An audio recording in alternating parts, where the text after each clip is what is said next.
So I saw Rebel Moon Part 2 last night, and I have to say I actually enjoyed it a lot more than the first one. But the Rebel Moon movies are not Zack Snyder's best work at all. They're good, they're not great, and I've just been seeing a lot of, just seems like unnecessary hate towards Zack Snyder and these movies, especially on Rotten Tomatoes by the critics and the audiences. I'm a big fan of Zack Snyder. I think he does great work. There are some weaknesses that he has, but overall he still is a great filmmaker, and it just kind of makes me sad seeing some of the hatred that he gets towards his movies and his passion. I have 3 things in this movie that I liked, and the last one is definitely my favorite. First thing I liked about this movie is I felt that the story and the characters were a lot more fleshed out. This time around the story was stronger, more emotional. I felt more invested in the characters this time for a lot of reasons. I did like the part where they're sitting at a table and they each went around the table and talked about how the motherland had affected them, how each one of them had a pretty heartbreaking, sad story to what the motherland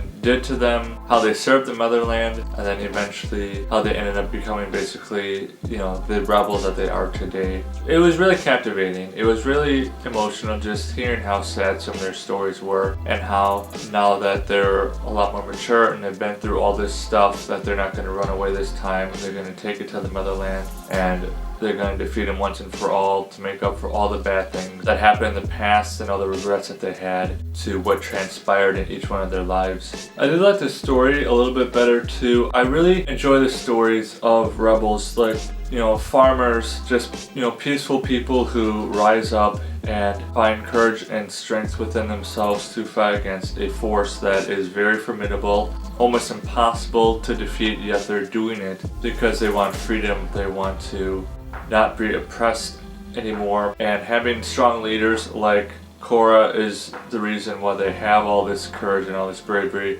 inside of them, and she just brings all that out. It kind of reminds me a little bit of the Revolutionary War, where most of those guys, they were just farmers. They used what weapons they had against a very well organized British military. That's a lot what I think about when I see movies like this.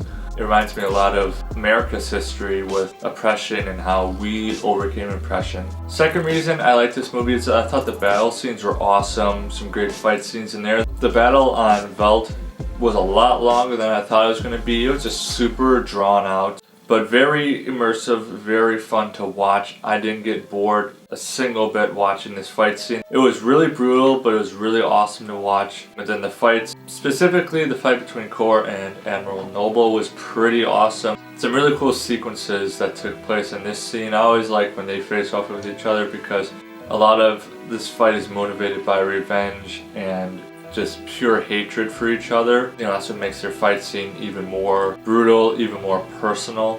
And then my last reason, my favorite reason, was my favorite scene in this movie was actually when Jimmy got involved in the fight. He was a really underrated character, honestly. He was definitely torn between which side he should be on. He had a lot of great stuff to say in this movie about how he was feeling about everything happening. I wasn't expecting him to be a part of the fight anyways, but when he did show up and he started kicking butt, story of rebellion, like even, a robot decides he needs to put himself to better use. He needs to start standing up for those who can't stand up for themselves.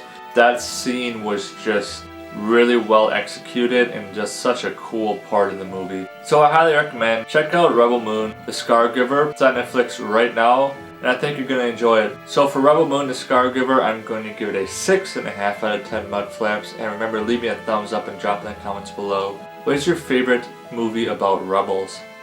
See you next time.